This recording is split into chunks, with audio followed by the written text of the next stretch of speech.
Olá pessoal, tudo bem? Meu nome é Frederico Braga, bem-vindos ao meu escritório e hoje vamos falar de um livro muito legal. Eu Não Sou o Meu Cérebro, de Marcos Gabriel. Galera, é o seguinte, aqui no canal a gente costuma fazer uns reviews, né, umas críticas de uns livros assim que você realmente tem que olhar e dar aquela na cabeça, né? Porque não são livros fáceis de se entender. Mas aí é que a gente gosta, né? São livros que, na verdade, desafiam o nosso entendimento até em relação ao mundo, em relação às coisas que existem ao redor da gente. E isso é muito legal. Homo Deus foi um dos livros que eu li que foi muito bacana e que a galera tá curtindo muito aí. Você vê que até hoje muita gente lê. O outro é o Biocentrismo, também que vem com um pensamento aí bem radical e tal. E agora, Marcos Gabriel, Eu Não Sou Meu Cérebro. O eu tá aqui, ó. Eu Não Sou Meu Cérebro, com filosofia do espírito para o século XXI. Agora é o seguinte, relaxa, fica tranquilo, respira fundo, porque vem-lhe uma pedrada por aí.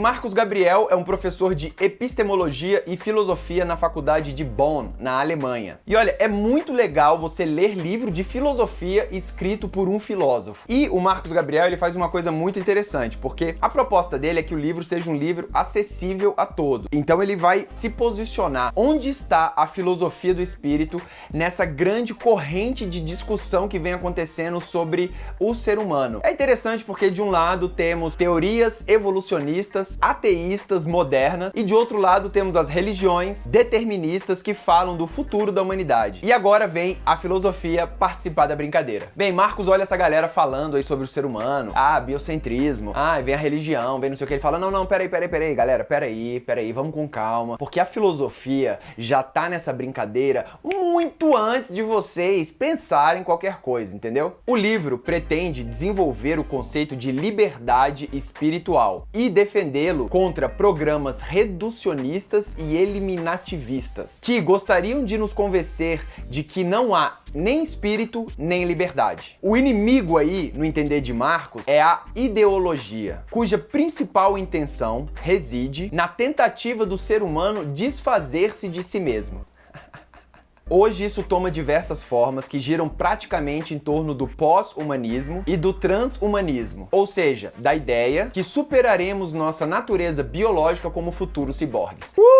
Tenho certeza de que você não entendeu uma palavra do que eu disse, mas vamos lá. Vamos com calma, vamos explicar. Liberdade espiritual. Filosofia do espírito. O que é o espírito para Marcos Gabriel? Para Marcos, o espírito é a consciência. Quando ele fala de espírito, então ele não está falando de espírito no sentido religioso. Ele está falando no sentido de consciência. E existe uma grande questão fundamental nas ciências naturais. Hoje em dia, as ciências que estudam o cérebro, que estudam a natureza, a matéria em si, elas tendem a reduzir tudo à matéria. Ou seja, tudo pode ser explicado através da matéria. Assim como a gente viu no biocentrismo, por exemplo, que tudo é átomo, tudo é energia e dessa energia a gente consegue criar o nosso universo. Só que ele fala que existe um ponto ali, a consciência, que é algo, é uma pedra no sapato da ciência natural, porque ninguém consegue descobrir aonde está a consciência, aonde está o espírito. Não está numa parte do cérebro, onde que ele reside? Será que está no céu? Onde é que tá esse espírito? Que ninguém sabe. E o espírito é o portador da liberdade humana. E ele fala que as ciências naturais não vão conseguir mesmo descobrir aonde está essa consciência. Por quê? Porque a consciência é não natural. Ela não está na matéria, no antinaturalismo. Então ele se autodenomina um filósofo antinaturalista. Ou seja, ele quer estudar a consciência a partir de pressupostos que não estão na matéria, que não estão na natureza. O autor então percebe a insuficiência da ciência naturalista. Isso quer dizer que ele não acredita ser possível explicar todos os fenômenos através da natureza. Sua perspectiva é de uma ciência antinaturalista e ele diz sim haver realidades imateriais. Agora, a realidade imaterial também deve ser estudada pela ciência, mas pela ciência humana, da qual a filosofia faz parte. O autor diz que devemos tomar o cuidado para não tender a religião neste momento, pois a religião é o grande bastião, é a que levanta a bandeira do imaterial. Mas, assim como as ciências naturais criam ideologias que fogem à própria natureza, as religiões também criam ideologias que fogem ao próprio imaterial. E ao fazer isso, ambas as correntes, ciência e religião, acabam por tirar as liberdades humanas. O que o livro pretende então é refutar as ideologias naturais e antinaturais e abrir novas perspectivas para o espírito humano. Muito bem, o livro é dividido em poucos capítulos, 5 capítulos. Tem a introdução, aí tem do que trata a filosofia do espírito, consciência, autoconsciência, quem ou o que é realmente o eu e liberdade. Muito bem, o capítulo 1 do que trata a filosofia do espírito define muito bem o espírito. Para a filosofia do espírito, o espírito é também a consciência. Depois de bilhões e bilhões de anos de evolução, eis que surgem alguns organismos na natureza que os diabos têm consciência. E isso é um grande enigma. E foi desse enigma que surgiu a filosofia. Um ramo da ciência que busca a compreensão do espírito. O que o autor refuta diversas vezes no livro é que vamos ser incapazes de associar uma parte do cérebro ao espírito, porque o espírito é imaterial. Espírito, consciência, o que ele quer dizer com isso de uma forma mais prática? Por exemplo, a amizade. De onde vem a amizade? Esse sentimento que surge. Você não é só o seu hardware de processamento, não apenas processa o mundo, é isso que ele defende. Você não é uma máquina como os neurocentristas defendem, que o cérebro é apenas uma máquina de processar informações exteriores. Você carrega dentro de si uma vontade, uma consciência, algo que faz com que você tenha a liberdade de interpretar o mundo à sua maneira. Bem, nesse primeiro capítulo do que trata a filosofia do espírito e no livro todo, ele vai refutando diversas teorias naturais. E é muito legal de ler isso. Você vê como é um argumento filosófico, né? Como ele desenvolve, como ele refuta, como ele expõe de uma maneira muito clara e muito simples tudo que eu tô falando aqui. Parece que eu tô falando uma grande viagem, né? E parece mesmo. Mas faz sentido. Quando você vai lendo, faz sentido. Ele coloca aqui algumas palavras em negrito, por exemplo, reducionismo teórico, behaviorismo. Tudo que ele coloca em negrito, ele conceitua. Então, não é aquele livro que você fica perdidão, que você tem que ler outros livros para poder entender o que ele tá falando aqui. Ele vai falando e vai explicando e vai conceituando. É muito legal. Não, e inclusive, cara, tem uma parte aqui que ele refuta o argumento de um ganhador do prêmio Nobel, Eric Kandel. Eu vou ler pra vocês. É de se supor que Kandel não tenha lido Kant. É porque Kandel faz uma citação de Kant e ele fala assim, nossa, o bicho viajou ao falar isso. Só que o cara ganhou o prêmio Nobel, né, velho? E ele tá falando isso, meu irmão. É de se supor que Kandel não tenha lido Kant. E se o leu, pelo menos não entendeu. Vixe! Puta que pariu. O que Kandel escreveu aqui sobre Kant é como se um filósofo escrevesse sobre química e confundisse ao fazê-lo H2O com CO2. Toma! Meu irmão, bicho... Enfim, bem, eu não li Kandel, não li Kant, mas eu achei corajoso da parte dele, né, tipo, falar... E esse cara tá vivo ainda, né, então... Haters. Bem, então resumindo, ele vai reduzindo ele vai passando por todas as teorias que tendem a reduzir o espírito humano como algo material e vai refutando uma por uma e é extremamente bem sucedido nisso. Muito bem, aí depois ele entra no capítulo de consciência e vai falando o que não é consciência e onde ela não se encontra para nos preparar para um dos capítulos mais difíceis do livro, que são esses os dois seguintes, que é autoconsciência e quem ou o que é realmente o eu. O autoconsciência é um capítulo muito difícil, apesar de ser simples, ele é um capítulo que é interessante, mas você tem que ler umas 2, 3 vezes até você entender aquele conceito, porque são conceitos filosóficos, cara, que a gente não tá acostumado, mas que são muito legais. Autoconsciência. Penso, logo existo. Mas não é porque você é consciente da sua existência que você sabe o que é a consciência. Sacou? E é engraçado, porque assim, agora a gente sabe que a consciência e a autoconsciência não é uma coisa, né? Não é uma coisa material. Mas nós estamos conscientes.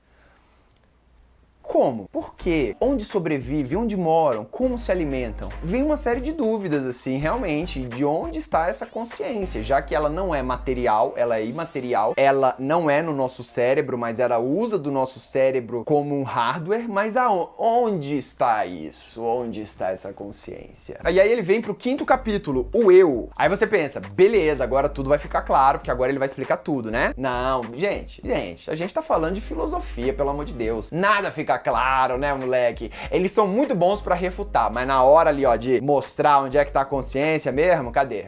Não tem. Bem, aí depois de fazer toda a teoria do eu, que se baseia em 3 pilares, bem, aí, galera, é o seguinte, aí começa a ficar muito complicado, realmente, e pra eu ficar explicando isso aqui, eu vou precisar de fazer isso em outro vídeo, né? Mas não vou fazer. Então, eu sugiro que vocês leiam o livro. Eu vou falar só rapidamente quais são os 3 pilares do eu. Primeiro pilar, eu sou eu. Parece simples, né?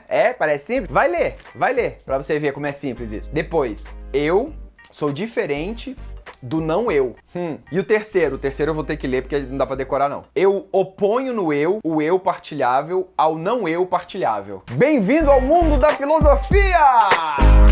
Bem, mas aí onde que ele quer chegar com tudo isso? Aí ele vai chegar no último capítulo, que é o liberdade. E aí o liberdade é importante você saber isso, porque ele vem pra falar do princípio antrópico. O que é o princípio antrópico? A gente tende a achar que a gente sabe muita coisa, né? Mas na verdade a gente sabe aquilo que a nossa natureza é capaz de saber. A gente investigou a luz porque a gente enxerga a luz. A gente investigou o som porque nós ouvimos o som. Então o nosso universo é moldado de acordo com as nossas limitações. E é aí que a ciência natural falha, pois ela vê o universo através de uma perspectiva. Qual? A perspectiva humana. E meu irmão, esse vídeo tá ficando muito grande, velho, mas vamos lá, vamos tentar acabar, tá faltando pouco. E por que que as pessoas começam a querer transformar, coisificar o ser humano? Porque a partir do momento em que você coisifica o ser humano, essa ideologia de você coisificar a liberdade, coisificar a consciência, você tira do ser humano a responsabilidade sobre a sua própria liberdade. Você pensa assim, eu não preciso me esforçar para ser livre porque já existe a ciência que fala que nada do que eu fizer é livre. Ou já existe a religião falando que Deus já sabe tudo que vai acontecer na minha vida. Então você tira a liberdade da pessoa. E para ele isso é péssimo, porque a filosofia justamente busca te dar de volta a liberdade. Por exemplo, leis naturais. Eu sei que uma pena e uma bola de boliche, elas são atraídas pela gravidade da mesma forma. Elas caem no mesmo tempo, mas com uma determinada condição, se estivermos no vácuo. Ok, mas se eu pegar uma bola de boliche, uma pena e jogar agora da minha janela, cara, as leis naturais não têm ideia do que vão acontecer, sabe? Porque pode bater um vento, a pena pode sair voando, a bola de boliche pode ficar presa aqui na janela. Enfim, as leis naturais não conseguem prever o futuro, elas não conseguem determinar a sua vida. Tá, aí, pra quase finalizando o livro, ele entra numa teoria filosófica que chama o problema difícil da vontade. E é um problema difícil realmente, e é até difícil de explicar esse problema, porque ele é muito difícil mesmo. Vou tentar explicar aqui, não sei se eu vou conseguir, mas vou tentar. A liberdade, ela é restrita porque para conseguir fazer algo, você tem que ter vontade de fazer aquele algo. Se você não tiver a vontade de fazer aquele algo, você tem que mudar a sua vontade. Mas aí a minha vontade já não é mais livre, porque eu mudei a minha vontade. Então a nossa vontade não nos faria livre, porque afinal eu não posso mudar a minha vontade. Uma vez que também eu precisaria querer mudar a minha vontade. Eu precisaria ter vontade de mudar a minha vontade. Esses filósofos, velho, eu vou te falar um negócio, cara. E aí, pra contornar esse problema da vontade, milhares de anos as pessoas vêm